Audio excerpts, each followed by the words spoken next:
Guys ഈ Dominar 400 ഇവിടെ വന്നിട്ട് ഏകദേശം 4-5 മാസമായി. ഇത് വർക്ക് മുമ്പേ കഴിഞ്ഞാണ്, പക്ഷേ കസ്റ്റമർ ആ സമയത്ത് എടുക്കാൻ വന്നില്ല, വെച്ചിരുന്നാൽ മതി എന്ന് പറഞ്ഞു.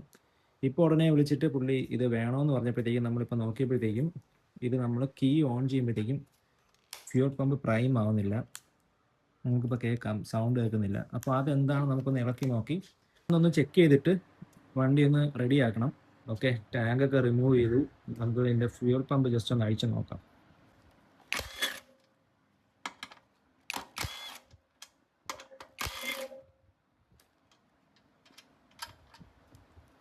ഓക്കെ, അങ്ങനെ ഫ്യൂൽ ഫിൽറ്റർ ഇളക്കി. ഇത് നമുക്ക് ജസ്റ്റ് ഒന്ന് ചെക്ക് ചെയ്ത് നോക്കാം ഇത് എന്താണ് ഇഷ്യൂ എന്നുള്ളത്.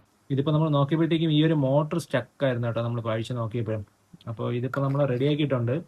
അപ്പോൾ ഇതിനിപ്പോൾ കുറച്ച് നാൾ വെച്ചൊന്ന് ഓടിച്ച് നോക്കണം. ഓടിച്ച് നോക്കിയിട്ട് ഇത് ഓക്കെ ആണെന്നുണ്ടെങ്കിൽ ഇത് വെച്ച് തന്നെ നമുക്ക് കസ്റ്റമറിന് കൊടുക്കാം. ഇല്ല എന്നുണ്ടെങ്കിൽ നമുക്കിത് പുതിയ റീപ്ലേസ് ചെയ്യേണ്ടി വരും. ഇത് ജസ്റ്റ് ഒന്ന് പവർ കൊടുത്തേടാം. വർക്കിംഗ് ആണ് കേട്ടോ. ഓക്കെ, ഇനി നമുക്ക് തിരിച്ച് അസംബിൾ ചെയ്ത് സെറ്റ് ചെയ്തിട്ട് ബൈക്ക് സ്റ്റാർട്ട് ചെയ്ത് നോക്കാം. സെറ്റ് ചെയ്യുന്നതിന് മുമ്പ് നമുക്ക് ജസ്റ്റ് ഒന്ന് കണക്ട് ചെയ്ത് നോക്കാം വർക്ക് ആവുന്നുണ്ടോ എന്നുള്ളത്. ഓക്കെ, പ്രൈം ആവുന്നുണ്ട് കേട്ടോ.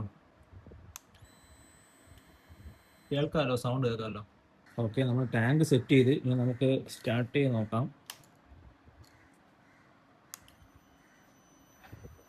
ഫ്യൂൽ പമ്പ് പ്രൈം ആവുന്നത് കേൾക്കാൻ പറ്റും. ക്രാങ്ക് ചെയ്ത് നോക്കാം.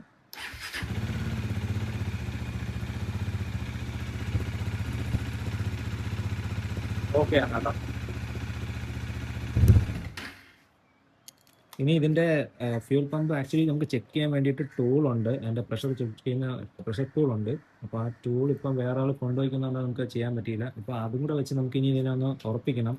അപ്പോൾ അതും കൂടെ വെച്ച് ചെക്ക് ചെയ്തിട്ട് ഇത് ഫൈനലായിട്ട് നമ്മളിനി കൺഫേം ചെയ്യുള്ളൂ. അത് കഴിഞ്ഞ് പിന്നെ മോട്ടറിന് ഇനി ഇഷ്യൂ ഉണ്ടാകും നമ്മൾ ചെക്ക് ചെയ്യണം. അത് കുറച്ച് ടൈം ഓടിച്ചൊക്കെ നോക്കിയിട്ട് അതിനും വേറെ കുഴപ്പമില്ല എന്നുണ്ടെങ്കിൽ നമുക്കിത് വർക്ക് കംപ്ലീറ്റ് ആണ്. ഇല്ലെങ്കിൽ നമുക്ക് ആ മോട്ടറും കൂടെ മാറ്റി വയ്ക്കേണ്ടി വരും.